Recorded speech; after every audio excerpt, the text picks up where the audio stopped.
thinking about separating, consider this. So you have to have a community. And if you don't have a community, make sure you have a community.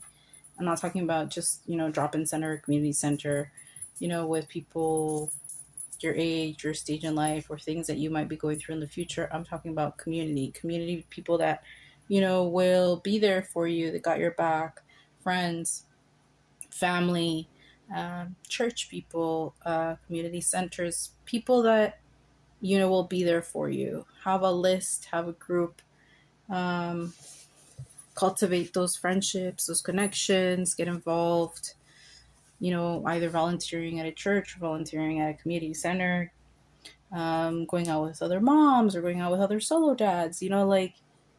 That's another thing you need to consider before ever considering leaving a marriage, a partner, or whatever long-term relationship situation, especially if there's kids.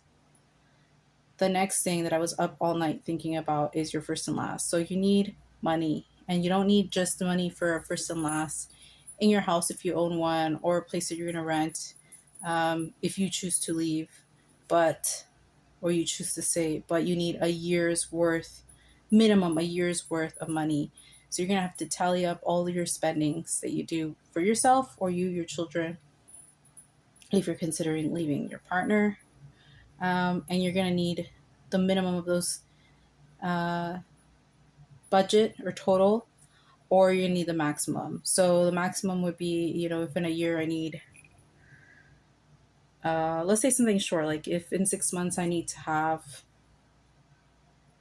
I don't know, $10,000, then you're gonna wanna go above and beyond. And I know it sounds crazy, but having a minimum, at least a minimum of your spendings and of a first and last, is going to help you a long way. Another thing, this is really important: do not leave your home with your child. I don't care if you're a dad or a mom, or a guardian. You, by law, cannot leave your home with your child. This is called kidnapping. I don't know if it's going to be, removed from this video, but you cannot leave with your child. You must report with the police. Have a report. And I'm not talking about domestic violence. I keep saying this. I'm talking about if it's just not working out. You can't leave with your children, whatever your reason. Um, and if you're going to report what I'm saying, like emotional abuse, the inability of being able to leave your home is an emotional abuse, because they won't let you go, they won't let you work, they won't let you touch finances or even help or even look. You're only allowed to be at home. Your life is controlled. They belittle you. They say things to you. They play with your psyche. All these other things, Um, they call you names. They say things to you in front of the kids, privately, in front of people, all these things, and more. Find a social worker at a community center. So also connect with your closest community center. Find a social worker if you can't leave the house. And I'm not talking about domestic violence. I'm talking about an emotional control and abuse. Now we see the terms of narcissist, but just emotional control and abuse. You can call. Pretend you're in the bathroom, turn on the shower as loudest as you can, and send a text message. Have a friend send a text message. Email someone. Try to get out there.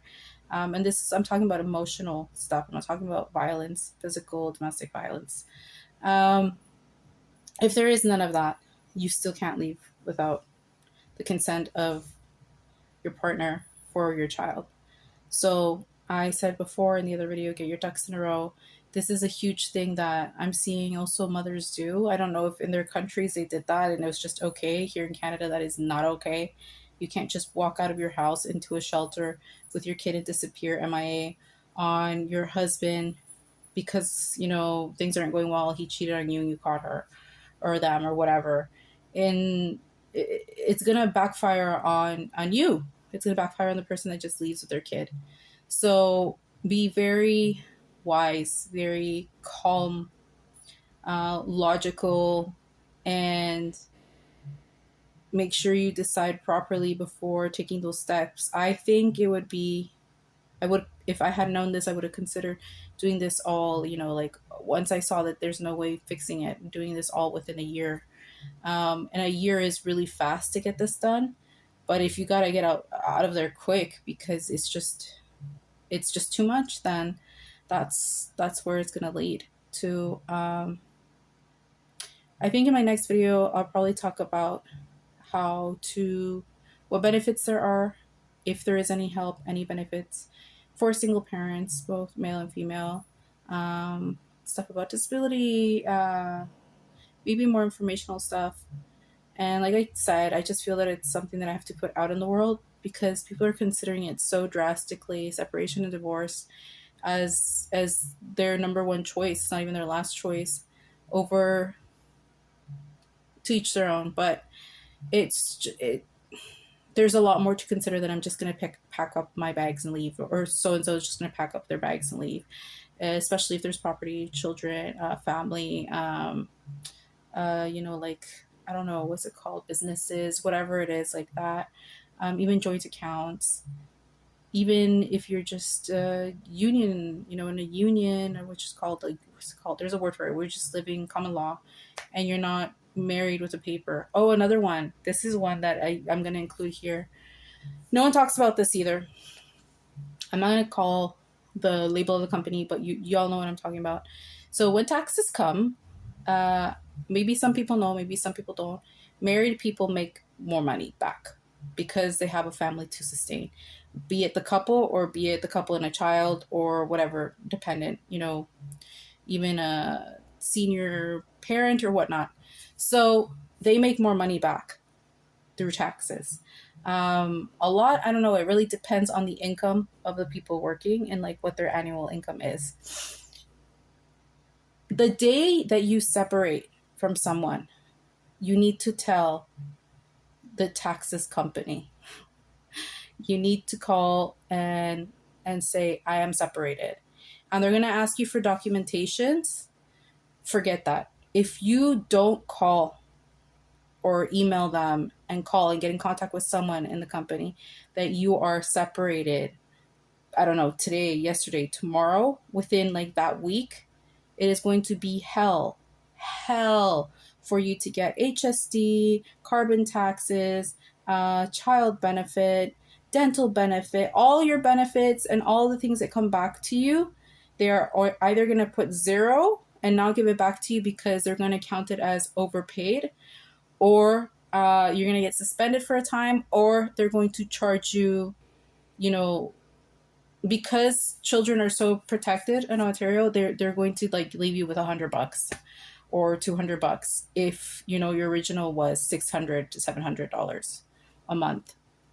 And it doesn't matter if you are working, not working. They don't care about.